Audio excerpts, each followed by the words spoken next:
Long before the world knew the comfort of a morning cup, before the aroma of roasted beans drifted through bustling cities and quiet kitchens, there was a land of green hills and ancient trees. In the highlands of Ethiopia, where the air was cool and the earth rich, people lived close to the land. They watched the seasons turn, tended their flocks, and listened to the stories the wind carried over the mountains. It was in this land, in the 9th century, around the year 850, as the old stories say, that a young goatherd named Kaldi lived with his family. Kaldi was a boy of simple joys and quick laughter, with dark, curious eyes and nimble feet that knew every path and stone of the hills. Each morning, as the sun crept over the horizon, he would gather his goats and lead them out to graze, his wooden staff tapping a gentle rhythm as he walked. Kaldi's goats were his pride. He knew each one by name: the stubborn old Nura, the gentle white Bilal, the mischievous twins, Sammy and Saba. They followed him faithfully, their bells chiming softly as they moved through the grass. Kaldi loved the quiet of the hills, the way the world seemed to pause as the day began. He would sit beneath the shade of a wild fig tree, watching the goats nibble and wander, his mind drifting with the clouds. But one morning, something strange happened. Kaldi noticed that his goats were restless. Instead of grazing quietly, they leapt and pranced, butted heads, and raced up and down the slopes with wild energy. Even old Nura, who usually preferred to nap in the sun, was bounding about like a kid. Kaldi watched in amazement as his flock danced and played, their eyes bright and their hooves light. Curious, Kaldi followed the goats as they darted through a thicket of bushes he had never noticed before. The bushes were covered in glossy green leaves and clusters of small red berries that glistened in the morning light. The goats munched eagerly on the berries, their mouths stained crimson. Kaldi plucked a berry and rolled it between his fingers. It was firm and smooth, with a faint, sweet scent. He tasted one, then another.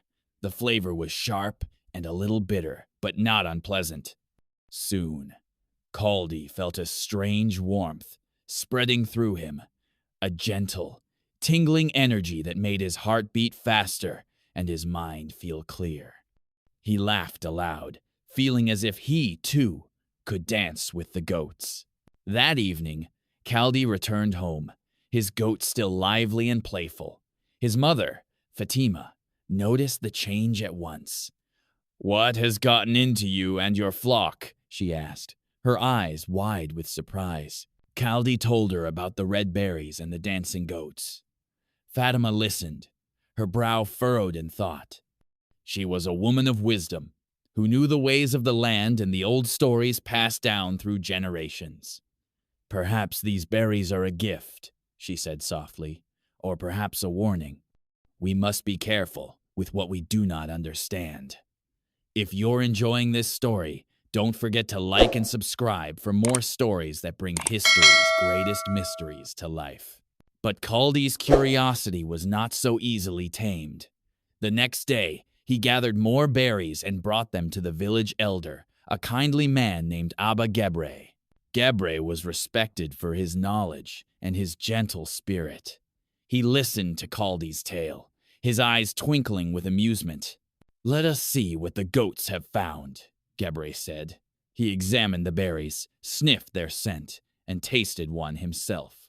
Soon he too felt the strange energy, the lightness in his limbs and the clarity in his mind. He smiled at Kaldi.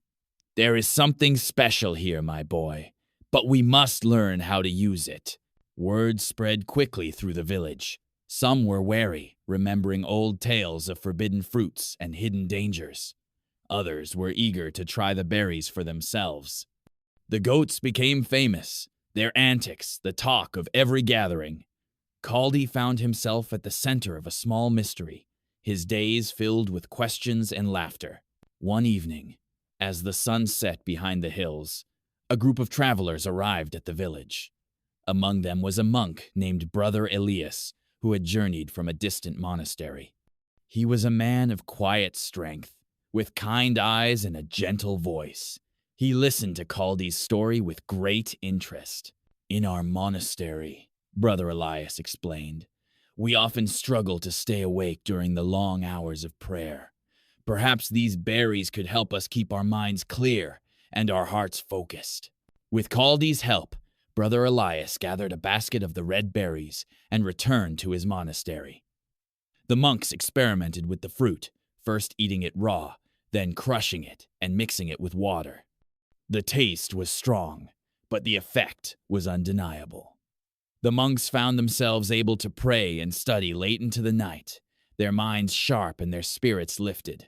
Soon, the monks discovered that roasting the berries over a fire brought out a rich, inviting aroma. They ground the roasted beans and brewed them with hot water, creating a dark, fragrant drink. The first sip was a revelation, warm, bitter, and deeply satisfying. The monks called it bunna, and it became a cherished part of their daily life. As the years passed, the secret of the energizing drink spread from monastery to monastery, from village to village.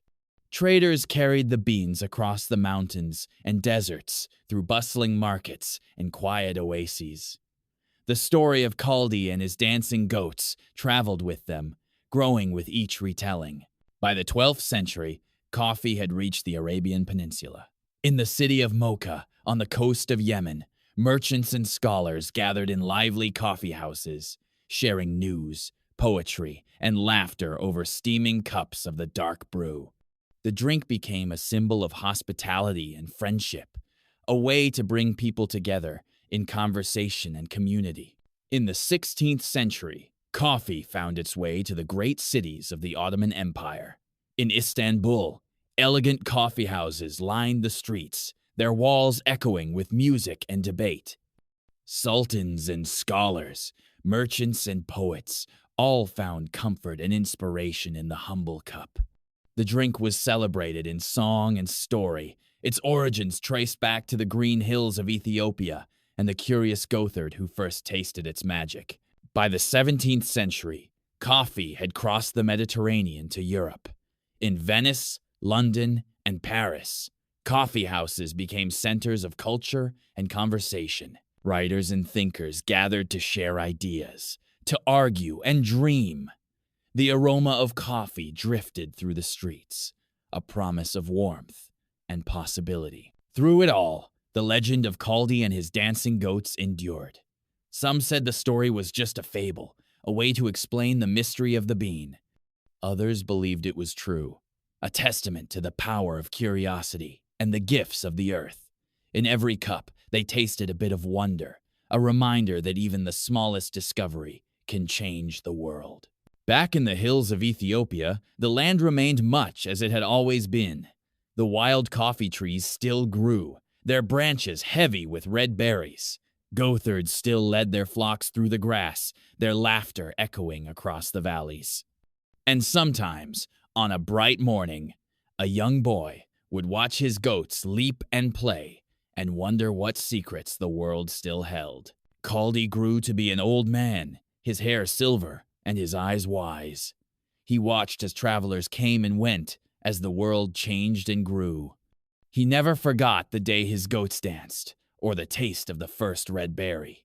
He told the story to his children and grandchildren, who told it to theirs. The legend became a part of the land, woven into the fabric of life. In the quiet moments, as the sun set and the stars appeared, Kaldi would sit beneath the old fig tree and remember. He would smile at the memory of his lively goats, at the wonder and joy of discovery. He knew that the world was full of mysteries, waiting to be found by those with open eyes and curious hearts. And so, the story of the dancing goats lives on. It is a story of curiosity and courage, of laughter and learning, of the simple joys that can change the world. It reminds us that sometimes the greatest discoveries begin with a question, a taste, and a leap of faith. So, the next time you sip your morning coffee, remember Kaldi and his goats. Remember the hills of Ethiopia, the laughter of a boy, and the magic of a single red berry.